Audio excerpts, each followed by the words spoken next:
Chapter 1 Ochalong Anchorage, Phuket, Thailand, November 15th, 2012. When the voice erupted from the VHF radio, Riley jumped. The sandpaper in her hand slid off the teak handrail and scratched the boat's gel coat. Bonefish, this is Merlin 2. Eerie to hear this call just when she was thinking about him, as though he were reading her mind.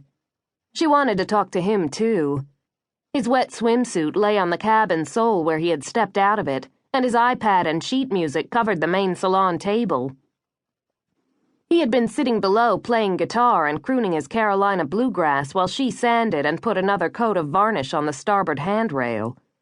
Okay, it wasn't his boat, so she couldn't expect him to do the maintenance, but before he hopped into that dinghy and raced off to the yacht club, he might have cleaned up after himself.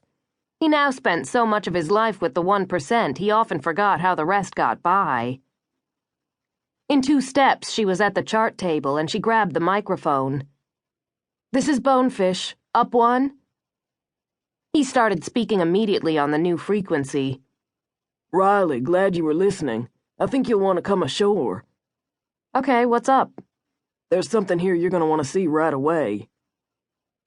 She climbed up the steps and peered across the still, flat water of the bay.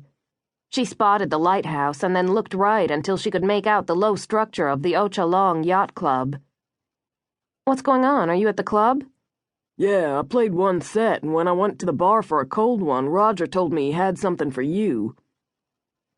Riley cocked her head to one side and stared at the mic in her hand as though it could explain what he was talking about. When it didn't, she pressed the button and said, "Go on."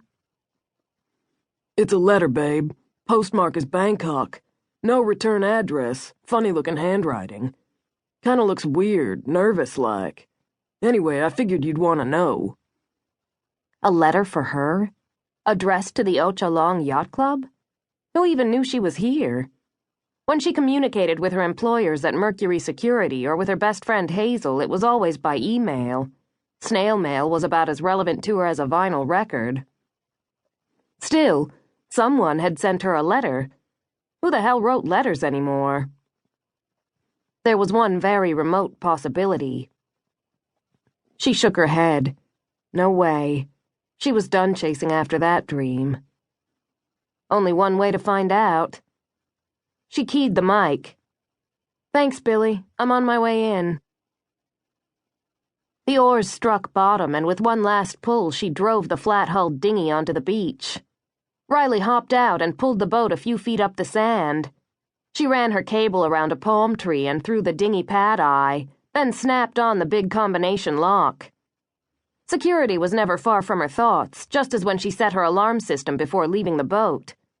The sun had already set behind the island's mountaintop Big Buddha statue. Even with the sun gone, the sweat dripped from her brow and upper lip. She'd rowed as if there were some hurry, and harder still when her old Marine Corps shoulder injury began complaining. Somehow it felt right to punish herself for even considering that remote possibility. After chasing shadows from Martinique to Venezuela to Panama and across the Pacific for more than 3 years, she had moved on. Billy was proof of that, wasn't he? She dug her grapnel anchor into the sand and started up the beach toward the lights of the Ochalong Yacht Club. A big white awning covered the deck, protecting the dark wood tables and wicker chairs from the effects of both Thai seasons, wet and dry. At one end of the deck, Billy Barber sat on a stool picking his guitar and nearly swallowing the microphone as he wailed, "Honey, let me be your salty dog," to the 3 occupied tables. Riley stood next to a palm tree out in the dusky darkness. She knew he couldn't see her yet. Damn, he looked good. When it came time for them to part, and she reckoned that time wasn't far off, she would miss him. His deep tan and the almost white blonde hair falling into his eyes made him look like the quintessential surfer dude. In fact, he was a Grand Prix-level professional racing sailor conditioning here in Phuket and preparing for the King's Cup regatta in December.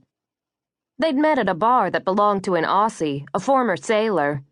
The bar was sort of a yachty hangout, and Billy had been telling stories about his racing success as bowman on Merlin 2, the custom 80-footer that belonged to some gazillionaire. Billy's North Carolina